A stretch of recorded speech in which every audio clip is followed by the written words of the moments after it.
The Tennis Gambling Podcast on the Sports Gambling Podcast Network is brought to you by Nordic Fantasy. Get a $1,000 deposit match when you sign up at Nordic Fantasy with the promo code SGPN.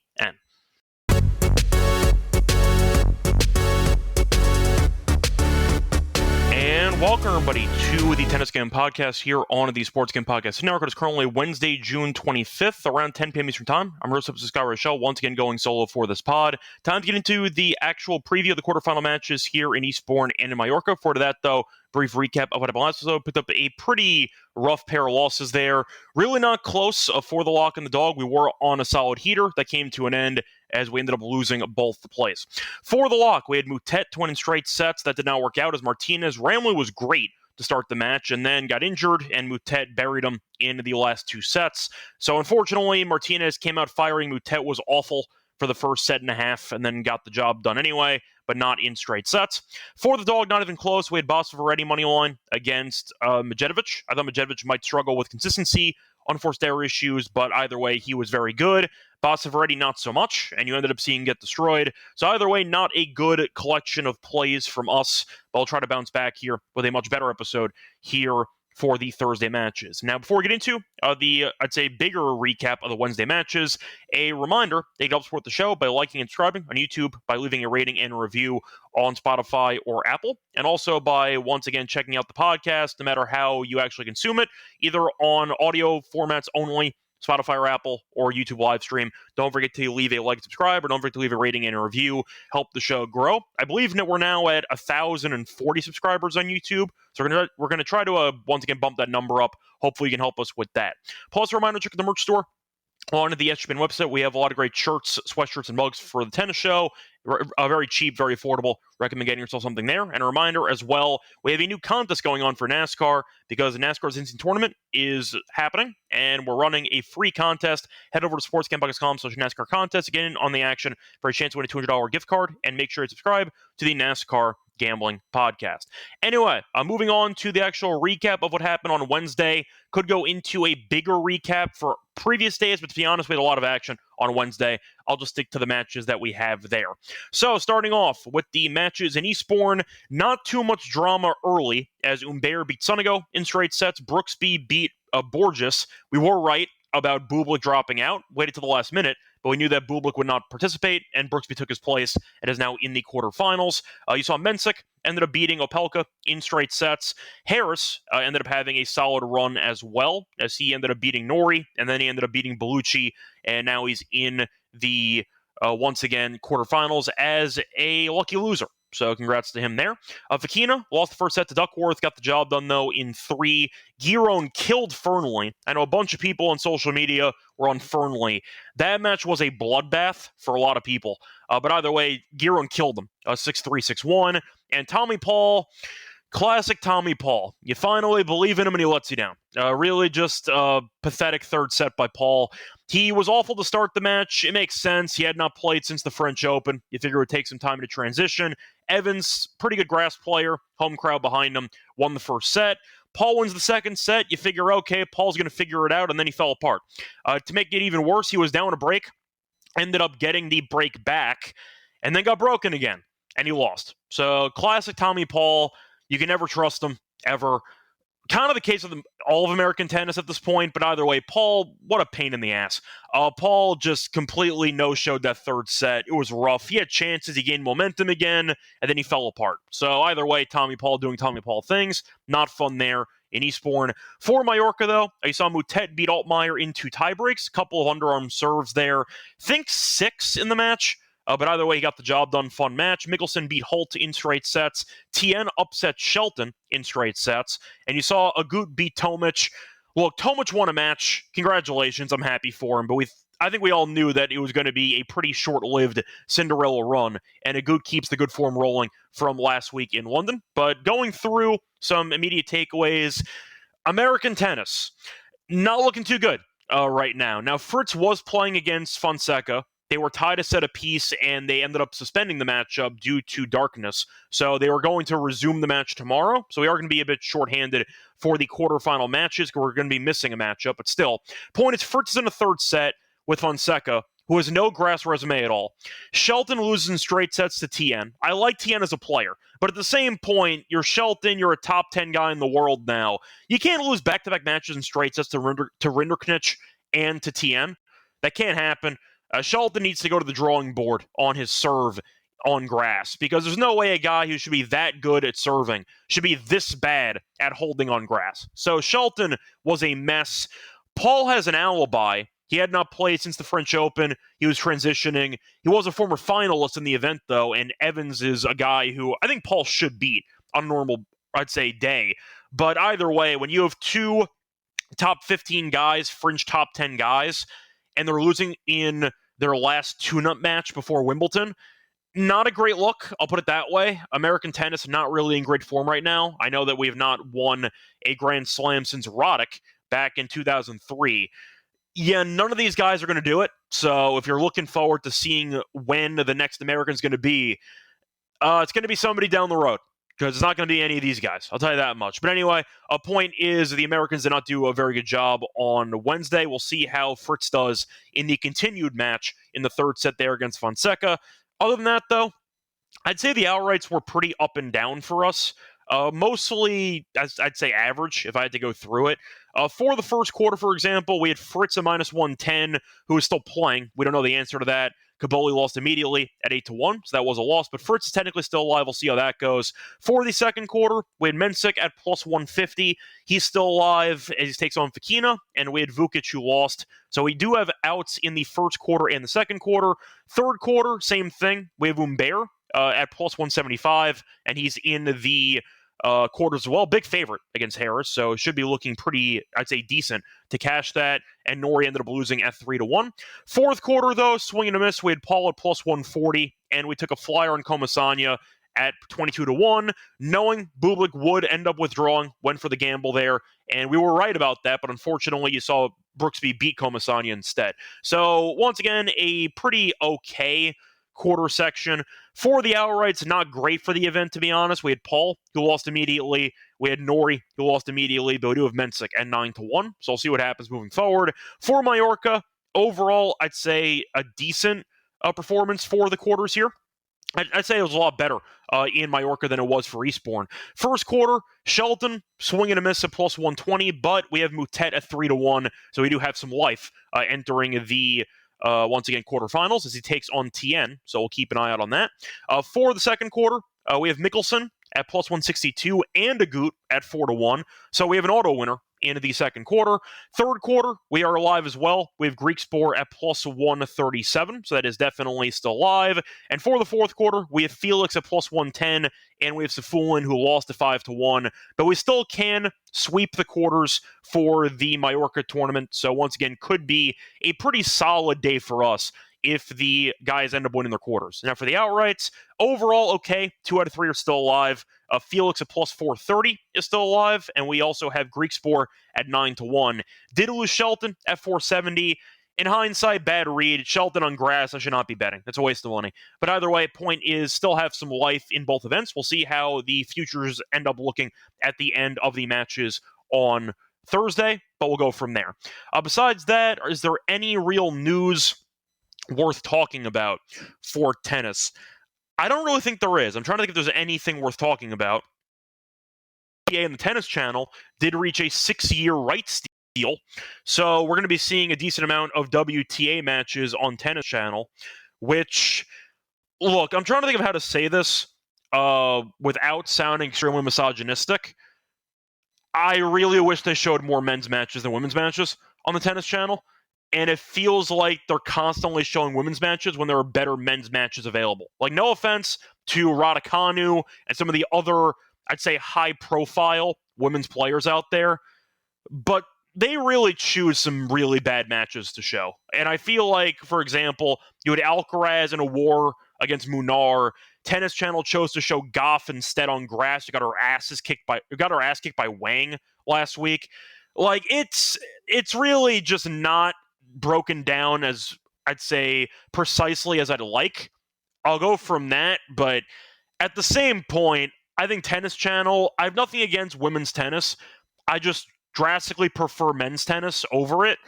I do wish the Tennis Channel would choose their matchups a little bit more wisely, and they would try to show, in my opinion, the best match at all times. And it feels like they are kind of forcing some coverage for women's tennis when there are better matches available. That's kind of where I stand. Now, Wipeout disagrees. It's fine. If you like women's tennis, it's fine with you too.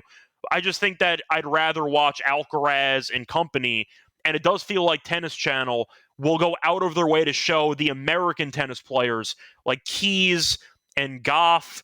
Sometimes you throw in Raducanu in there and some other options, but look, I'm happy for the WTA. I'm happy they got their, once again, matches broadcasted on Tennis Channel, and I'm not surprised that ended up happening.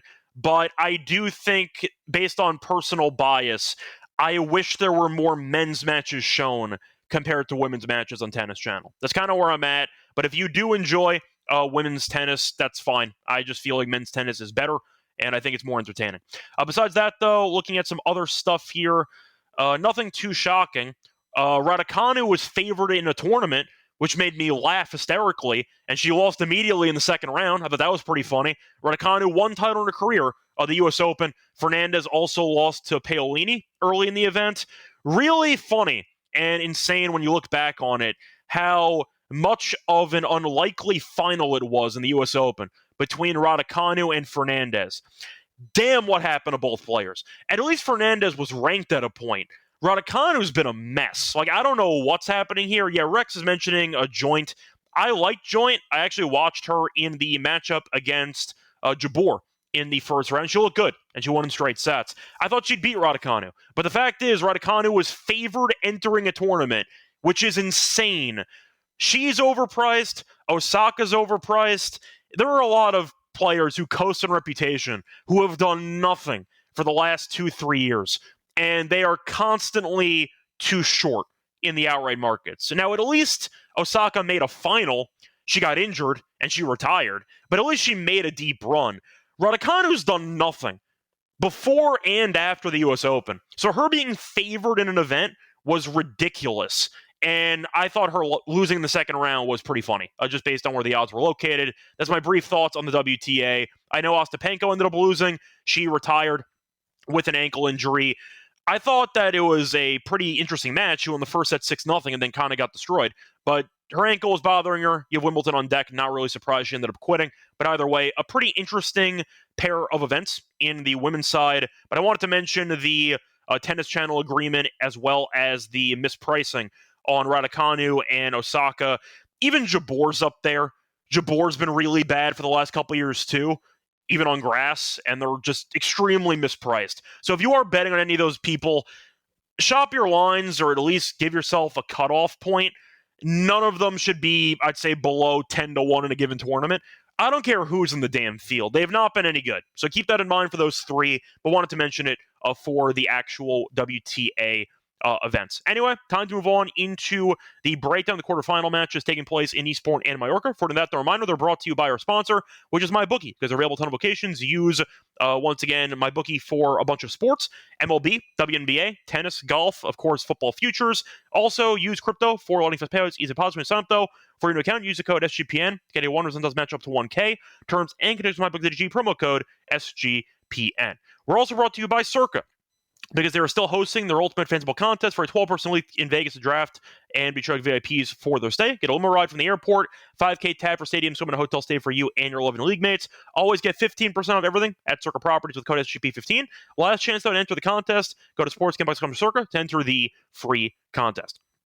Welcome back, everyone, to the Tennis Scam Podcast. Finished going through the recap of the matches on Wednesday. Time to move on into the, once again, matches taking place on Thursday.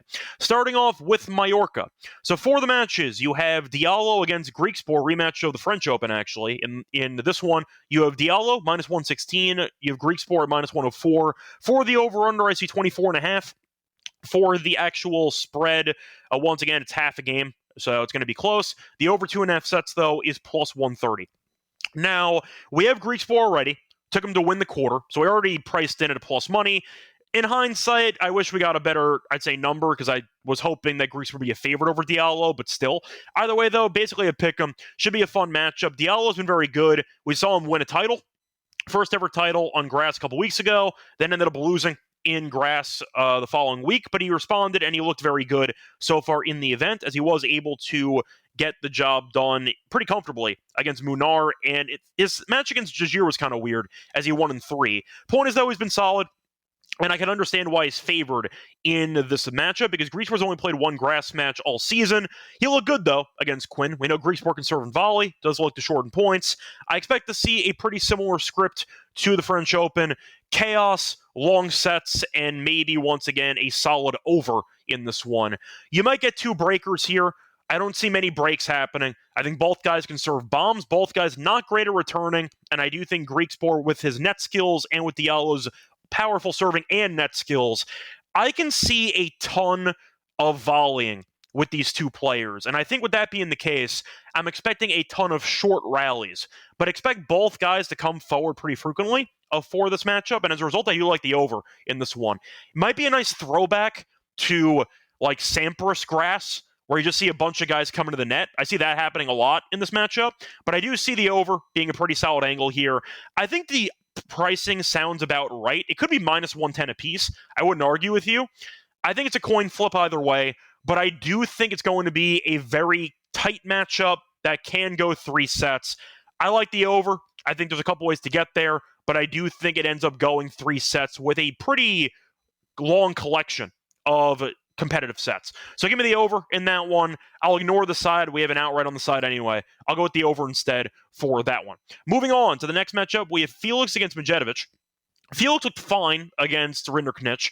He had some chances. Classic Felix match, punted away a bunch of free returns, but either way, he got the job done there in straight sets. Medjedovic, though, was looking pretty sharp, beat Bosavaretti, and ended up beating the likes of Safulin in a massive war in the 3rd set, as he won 7-6. But either way, point is, he has looked sharp so far in the event. Should be a fun matchup. We know both guys can serve well. You're looking at what could be full of a bunch of, once again, I'd say very, very solid serving between the 2 of them. Now, unforced errors could be an issue for both guys.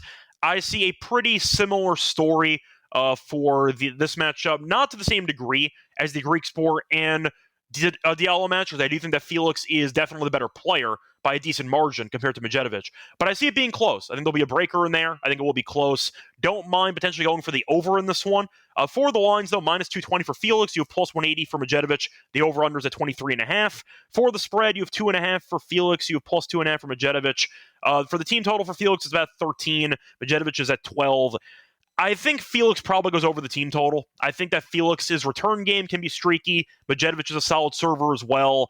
I see a close matchup. I think Felix wins. I don't want to lay 220 on this, so I guess the value is on Medjedovic in theory. But I do think it'll be close. I think Felix wins, though, maybe in 3 sets. But I see it being close in this one. So, Rex, just to ask what you're referring to here. Are you asking who I think's the best out of these 2 guys or on tour? I think Griekspoor is a very good volleyer. I think Diallo's underrated for the volley. For the serve, I think Diallo's is a bit better. Griekspoor tends to rely heavily on the slice out wide, and Diallo tends to serve more bombs. But both guys are good at serving. I think it's a pretty even matchup for that one. I see Mel talking about how bad Caboli and Shelton played. Yeah, Shelton, look, I like Tien. I think Tien's a good player. On grass, Shelton should be a lot better. The Caboli one was weird because Fernley was in great form the previous week, and then he looked great against Caboli, and then he completely laid an egg in his next matchup. So Caboli was pretty shocking. Shelton was a favorite. At least the Caboli line was close. He was a dog in that matchup, so at least people expected Fernley to kind of win. For Shelton, he was a big favorite, and he no-showed entirely. And he was even up a break in the first return game, actually. He broke Tien, and I believe he broke again in the beginning of the second set, and he choked away both sets. So based on the 2 of them, yes, Caboli won less games and all. I think Shelton's performance was worse because at least Fernley was playing good tennis on grass the week prior. Tien's been doing nothing on grass, basically, and I think that he's an okay grass player, but Shelton was a bigger favorite. He's viewed as he's a top 10 player in the world. Like, that's a lot worse. I think the Shelton matchup, in my opinion, was a lot more underwhelming than the Caboli one. The Shelton performance was awful when you're up a break on Tien in both sets, and you're viewed as an elite server, and you get broken I forgot what it was, like 4 times in the match. It was pretty embarrassing. But either way, point is both of them were not very good in their matches, so definitely right there. Moving on, though, to the other matches here in Mallorca. Moving on to right on QTN, taking on Mutet in a battle of pretty short players who have underrated firepower. So for this one, you have Tien as a favorite, actually, in the matchup. Tien's around minus 116. You have Mutet at minus 104. For the spread, you have minus a half for Tien, plus a half for Mutet. The over-under is at 22.5. For the set spread, you have Mutet to win in straight sets at plus 240. You have Tien to win in straight sets at plus 220. The over 2.5 sets is around a plus 130. Head-to-head, I have to at least talk about it. There is one meeting. It was in the Australian Open this past year, and Tien did win in straight sets. So, for the matchup, Mutet's been fine. Was bad for the first set and a half against Martinez. Martinez got hurt, and Mutet flipped the switch and became good again, as he was able to win. Then again, Martinez and Altmaier, really not great competition. It's why we took him to win the quarter. We have a great price on Mutet in this one. We are already priced in for a solid number to win the quarter. Tien, though, has been solid. Beat Shelton, and he ended up beating the likes of Angle in straight sets. So I do like the fact that Tien has faced off against 2 good servers, and he's been returning well in the event. Now, Mutet can be tricky with all the drop shots, the underarm serves, etc. But in the actual baseline rallies, Tien has so much more firepower than Mutet does, in my opinion. Tien hits such a clean ball. I think he's a phenomenal player when it comes to ground strokes. The serve is not great for either guy. It should be fun, but beating Martinez and Altmaier does nothing for me in terms of built confidence on behalf of Mutet. We took him to win the quarter because of his draw. We didn't take him because he was a good grass player. I do think that Tien is a solid player who I think has an edge. It's not a fluke that he won in straight sets against Mutet in the Australian Open this past year. I do think that Tien is the better player, I'd say stylistically, on grass. Yes, Mutet can be weird with the drop shots and the lobs and all the fun stuff, but he's very volatile. He's going to hit on forced errors, and he's going to self-destruct mentally on a couple of points. Tien is rock solid. I feel like emotionally he's pretty, I'd say, even keel. The ground strokes are great. The serve is fine. I like Tien in this matchup. I think Tien's good. I watching him play last year in the either next-gen finals or even some challenger stuff. The guy can play. I think Mutet will make it interesting, but I think if Tien goes up early, he has a game that can really frustrate Mutet. Mutet wants to force errors, force the guy to make mistakes, keep them off balance. Tien is really rock solid. It's why he beat Medvedev in the Australian Open. It's because he had a bunch of baseline rallies and he simply put did not miss. I think Mutet will miss. I think Mutet has had a pretty up and down event so far. He's survived against pretty weak grass competition. I think Tien should be a bigger favorite in this one. I like Tien. I think he's a good player. I'll go with him at minus 116 for this matchup. Moving on to the last matchup in Mallorca, you have Agut against Mikkelsen. For this one, you have minus 115 on Mikkelsen. You have minus 105 on Agut. For the over-under, I see 23.5. Plus 100 on the over, minus 120 on the under. For the set spread, you have the over 2.5 sets at around plus 125. You have Agut to win in straight sets at plus 240. You have Mikkelsen in straight sets at plus 230. Now, for the matchup itself, it should be an interesting one because both guys stylistically are similar. Mikkelsen's been looking sharp so far, beat Holt and ended up having a bye in the first round. Holt's not great, challenger guy, not really worth much. For Agut, came back from a set down against Echeverry and ended up beating Tomic, which is a really fun draw in the second round. Now, Agut, of course, is in his home country of Spain, so he will get some crowd support. Should be a fun and balanced matchup. Agut's been playing well. I said this before, though, and I'll say it again. I want to back Agut when there's time off in between matches. But when he's playing back-to-back days, I have problems. And the fact is, with Agut, first of all, we have both guys to win the quarter. So we have Agut at 4-1, and we have Mikkelsen in the plus 100. So once again, we automatically win for this quarter. So if you do want to increase your hedge on Agut to make it more even, you can. But we automatically win in this matchup. So really not much to actually add for our own personal sake. If you did not bet on both guys to win the quarter, I'll go Mikkelsen in this one. Agut's been good. I get it. But I can't look past him playing on back-to-back days being quite underwhelming on back-to-back days. Mikkelsen is younger. He's been solid on grass.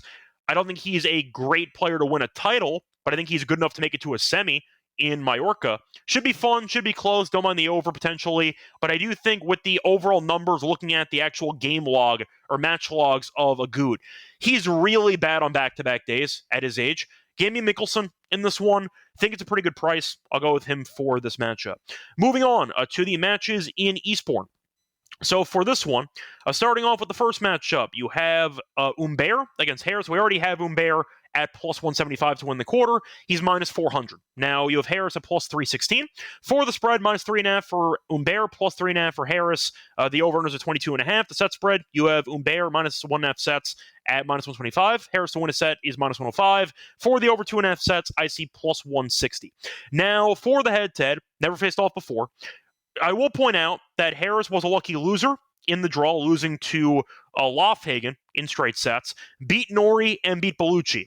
Now, coincidentally, those are two very good prep matches for Humbert because Norrie and Bellucci are good ralliers, not the best servers, and they are both lefties. So it is actually a perfect, I'd say, collection of matches to prepare Harris for Humbert.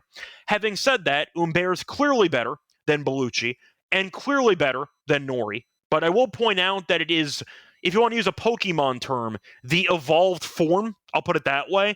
You have three lefties back to back to back for Harris, so it should be interesting. Now, Harris, though, does hit errors, and I do think that Humbert's return game is dangerous. Had a bye, ended up beating Sonego. He looked good in Den Bosch, beating Evans, beating Borges, lost to Diallo, who has a big serve.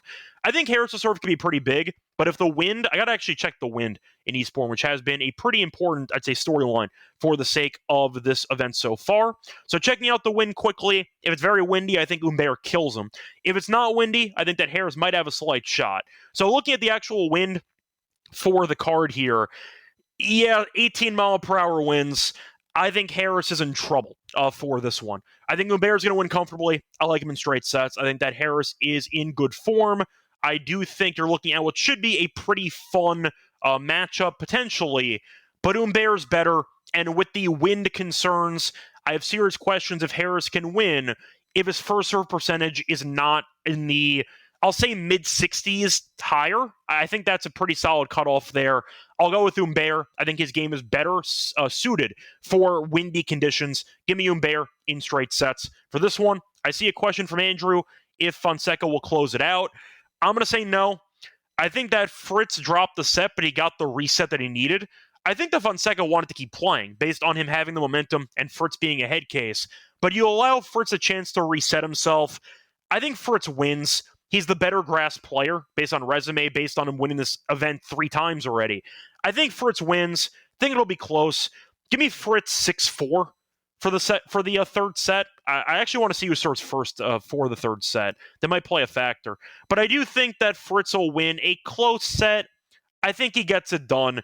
Give me Fritz 6-4 in the third set for that one. But once again, back to the Humbert match. The wind is concerning for Harris. Humbert is very good. I think Humbert will beat him. Give me Humbert in straight sets minus 125. Moving on to the Brooksby match against Evans. How the hell did we get here? Guys facing off against each other in the quarters. I'm a bit salty at this matchup because we had Paul to make a deep run, and it was the draw that he wanted. It was the exact outcome we wanted. Evans, who I know is decent on grass, but you figure Paul should beat him. Brooksby's in the, once again, matchup there in the quarters. We called Bublik dropping out. We got so much of the quarter right, and yet so much of it wrong, because Paul's just a head case who I can't stand. So either way, wasted opportunity there, but we tried. For the actual picks here, or for the odds, you have Brooksby as the favorite at minus 116, Evans at minus 104. For the actual spread, you have minus half a game for Brooksby, plus half a game for Evans. The over-under is 23.5. The over 2.5 sets is around plus 125. Now, for the head-to-head history, between them, they've never faced off before. Now, Brooksby, as a lucky loser, did lose in qualifying to the likes of, let me just check who he lost to. Ended up losing to Vukic. Ended up facing off against Comasagna, won in straight sets, and beat Borges in straight sets. 2 guys not great on grass. The Borges win is fine, but still not great competition. For Evans, beat Kekmanovic, and beat Paul in 3 sets. Both guys not great at serving. Evans will slice a lot. Brooksby, not a great server and also has no firepower. Should be a very long match a lot of long rallies. I'll go with Evans in this one for the home crowd advantage and, in my opinion, the better grass game. I think Evans' slicing and his variety makes him a more dangerous player on grass than Brooksby. It's a good run for Brooksby so far. Borges, though, no grass resume, and Comasagna was decent in Wimbledon, but not a great grass resume either. We gambled on him at 22-1 for the price, not because we thought he was good at grass. But I do think that it's a matchup where I would take whoever the dog is in this one, and Brooksby being favored in Evans' backyard, I think is kind of interesting. Evans, you could argue fatigue might play a factor because he's older, but I think his game with the slicing can give Brooksby problems. I do think Evans is a better server compared to Brooksby. Give me Evans for this one. Should be a fun matchup. I'll go Evans in 3 for that one. Moving on to the last matchup between Mensik and Fokina. For this one, Mensik's about minus 150. Fokina's at around plus 136. For the spread, you have minus 2.5 for Mensik, plus 2.5 for Fokina, and the over-under is set at around 23.5. For the set spread, Mensik in straight sets, plus 146. Fokina to win in straight sets is around plus 340. The over 2.5 sets is plus 131. Matchup might seem a bit familiar. We saw this actually in the Australian Open, where Fokina was down 2-0, and he was also fighting off a couple of match points in the third set breaker, and he somehow came back and he won. So Mensik's had a serious problem in Grand Slams of choking away 2-set leads, but luckily for him, this is going to be of course, 2 out of 3 set match. Now, looking at the actual matchup, though, it was pretty funny. Fokina was up 5-3 in the third set. He choked it. Then Mensik broke to go up 6-5. Fokina broke while he was serving for the match. Mensik had 2 match points and choked it. So once again, Mensik probably should have won in straight sets after he went up 6-5 in the actual third set. But either way, Fokina showed some resolve and he was able to come back and win. Now, Mensik played one match, beat Opelka. Once again, not a shock there, but Mensik got the job done. We have Mensik to win the quarter, so we are already invested in Mensik, but still. Fokina, though, beat Sang in straight sets and beat Duckworth in 3 sets, losing a breaker, then coming back and winning in 3. So for the matchups, head-to-head wise, faced off 3 times. You saw Mensik win Fokina won each of the last 2, faced off in the Australian Open. You saw Fokina win in 5 Dubai last year. Fokina won with a breaker and a retirement, and in Doha, Mensik did beat Fokina in straight sets. I believe Mensik made the final of the event and ended up losing to Kashanov in that one. Anyway, point is, you've seen one common theme. Each meeting has a breaker. I think you'll see a breaker here too. I think Mensik should win. I think Fokina is not exactly the best grass player, but Mensik hasn't really played anybody. I know that Opelka is a guy who should be dangerous on grass. He can't really move. He's not exactly great at hitting low slices and moving from side to side. So Opelka's really never been a great grass player, and I do think you're looking at a spot where it should be a pretty good matchup for Mensik to win. Will it be close? Sure. It's never easy with Mensik. I think that Fokina's with his overall form has been fine, but you've seen some breakers recently. I do think you'll see another breaker in this one. Give me the over for the team total for Mensik. I'll go with Mensik to win the match, though. I think he will win this one in probably straight sets. I see him winning the first set in a close battle, and I think that eventually Fokina rolls over. Give me Mensik in this one to get the job done. It's going to wrap it up, though, for the preview of the quarterfinal matchups here in Mallorca and in Eastbourne. Now it's time for the lock and dog picks. For that, the reminder, they're brought to you by our sponsor, which is Long Fantasy, because they're doing their best ball mania, which is happening all summer long, giving away $15 million in prizes, including $2 million for first place. No waiver wire, no arguments about trades. Best ball's the best place, best way to play fantasy football. And a reminder, you can also use it for Pick'em if you want to get some entries in. Sign up, though, for your new account with the code SGPN to get a special pick and time that offer up to $1K in bonus cash on fantasy promo code SGPN. We're also brought to you by Rhythm, because they just dropped the game-changing feature called Power Trends. Add detected patterns. Rhythm's models have consistently one of a high ROI. And a reminder, Power Trends are updated every day. So it's Rhythm. No touts, no noise. It's clean data by picks. Download the app. Check out Power Trends. Start betting smarter. Also, try to refer for a week, but it's a 7-day free trial. Go to sportsgamepodcast.com/rhythm to get your 7-day free trial. Welcome back, everyone, to the Tennis Game Podcast. Finished going through the preview of the matchups in Mallorca and in Eastbourne for the quarters. Time to move on into the lock and dog picks. For the lock, I thought about going with Mensik for the money line, but you know what? I can see Fokina making it weird. Maybe Mensik chokes again. Give me the team total over instead for Mensik at minus 130 on Caesars. Great price shopping around. I saw 13s. I saw minus 150. I think 130 is a great number. You've seen a bunch of close sets between them, and you've seen Mensik being a pretty good server and a pretty average at best returner. He has a lot of long sets. And I will point out that Fokina has had a breaker in each of his first 2 matchups in the event. There's been a 7-5 or 7-6 set, though, in 9 of Mensic's last 10 matches. He tends to go deep. Think he would win a breaker against Fokina on grass. But you're looking at what has been a pretty close rivalry between the two of them. You've had a couple of close matchups, a bunch of close sets, and I do see them once again going at it on grass for at least one set here. But Mensik, I think, can win in straight sets and go over this. He can also lose the match in 3 and go over. I think 12.5 is a good number at minus 130. I would have taken the money line on Mensik, but I found the price on Caesars. 130 is fundamentally wrong for a guy that has that many long sets. 9 of the last 10 matches have had a 7-5 or 7-6. It's a great deal on Mensik. Give me a Mensik team total over 12.5 at minus 130 as my lock. For my dog, I'm going to go back to the Diallo and Greek Sport match I did pick for a war. I'll go with it. Give me the team total parlay with the two of them. Give me Diallo team total over 13.5. Parlay with Greek Sport team total over 12.5. If you do not have that available to you, then take the over 2.5 sets. But I'll go with the war here. Give me the plus 170 on the war. I think that both guys should have a pretty easy time holding for most of their service games. Both players have good serves. They're also good at volleying, and they're not very good at returning. It's on grass. I do see both guys serving well for the majority of this matchup. Greeksport, though, we know, is a long set magnet. 7-5 or 7-6 set in 4 of Greeksport's last 5. The one exception was the Quinn match last time out. Quinn's not very good, so I'm not going to read too much into it. Faced off in the French Open, we saw a pretty competitive matchup when 4 sets and you had a 7-5 and a 7-6 in the first 2 sets. I see a war.